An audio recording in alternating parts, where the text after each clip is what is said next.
we provide what are called green energy certificates. So large energy users need to purchase certain offsets for their energy. So they need to know that if they use energy that didn't come from green sources, they need to cover that with a megawatt hour generated somewhere on the grid. And so what happens is that solar farms get paid those or get certified those by the government for just generating and pushing onto the grid. So there's an incentive for them to continue to push onto the grid, even if the grid price is negative, at least down to the level of their green energy certificate sale price, because they're still generating money.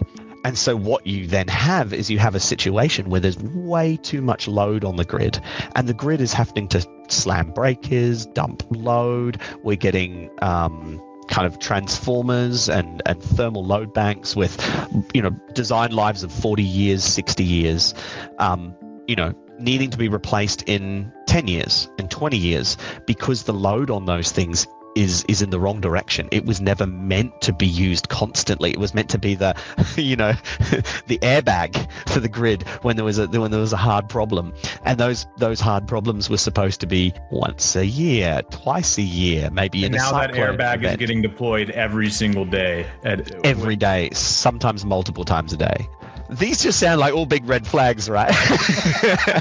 Well, they sound like red flags, but you're also highlighting the case in which Bitcoin miners could come in and act as energy sponges when things are being overproduced, right? And you don't want to just flush the grid with a bunch of power that it can't consume, right? I mean, I assume that's where they would come in, right? You just throw miners down on these solar farms and they soak up the excess when they can't sell directly to the grid.